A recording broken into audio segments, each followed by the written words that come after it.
In a working-class neighborhood in Chicago, surrounded by the noise of honking cars and the daily hustle, lived Emily, a woman in her late 30s.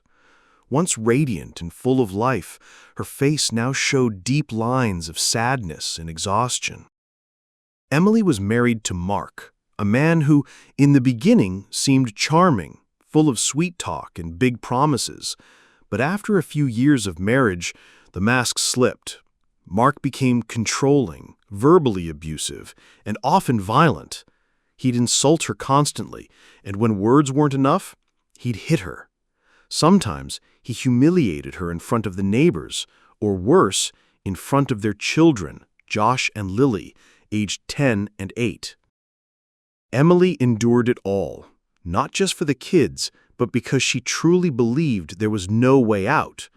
Her family lived far away, and growing up, she'd always been told a woman should stand by her husband no matter what.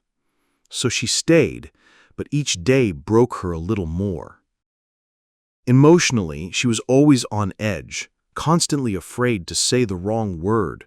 She'd have strange dreams of drowning or running endlessly in darkness without finding light. Physically, she always looked tired. Her eyes were red from crying, and her arms were covered in bruises.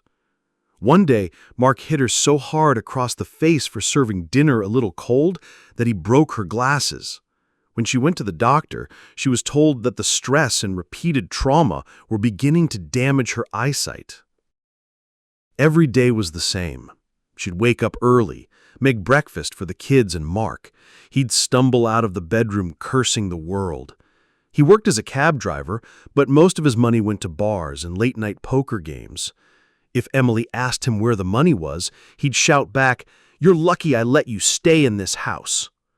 One time, in front of their neighbor, Mrs. Johnson, he said, "You're just the maid around here. If you don't like it, leave."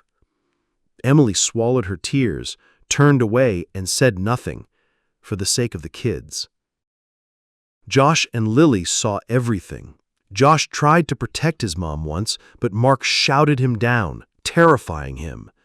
Lily, the youngest, would cry in bed at night, whispering, "Why does Daddy hurt you, Mom?" Emily would hold her close and say, "He's just upset with life. He'll change." But deep inside, she knew Mark was never going to change. The years dragged on, and the pain grew heavier, until one hot summer afternoon, something happened that changed everything. Mark came home furious. Something had gone wrong with the cab company, and he was about to lose his license due to unpaid tickets. He stormed in like a tornado and, without a word, slapped Emily so hard she fell to the floor. Josh, now 12, saw it all. He ran to his dad, shouting, "That's enough! Leave her alone!" Mark shoved him back and yelled, "You don't tell me what to do!" Emily, trembling on the ground, looked up at her son and for the first time saw something new in his eyes. Not just fear, but rage. Not a child's anger, but the fire of a boy turning into a man who wanted to protect his mother.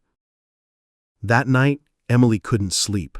She sat alone at the kitchen table, staring at nothing, a voice inside her whispering, "Enough." The next day, she went to see Mrs. Johnson, the neighbor who had always looked out for her.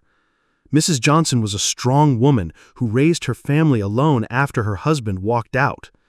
Emily broke down in tears and told her everything. Mrs. Johnson held her hand and said, "Emily, you're not a tree. You're not stuck. You can move. You can leave. Your kids don't need to grow up in fear." Still, Emily hesitated. She worried about raising the kids alone, about poverty, about starting from nothing. Then, 1 week later, came the shock. Mark got arrested. The cab he'd been using got stolen, and the owner accused Mark of arranging the theft to make money off of it. He was taken in for questioning and held for days. For the first time in years, Emily was alone in the house, and she felt peace. No screaming, no footsteps of rage, just quiet. She started thinking. Later that week, while talking with Josh, He looked her in the eyes and said something that cut deep. "Mom, I just want you to be happy. If Dad is the reason you're not, let's leave." That was it, the final push. Emily went to a local legal aid clinic known for helping women in abusive relationships. The lawyer told her she had every right to file for divorce, and with enough witnesses, she could get full custody. She gathered her courage and started the process. When Mark got out, he expected the same old Emily, but this time he came home to a woman standing firm. She told him clearly, "I'm filing for divorce. I'm taking the kids. We're leaving." In a blind rage, Mark tried to hit her again, but this time Josh stood between them.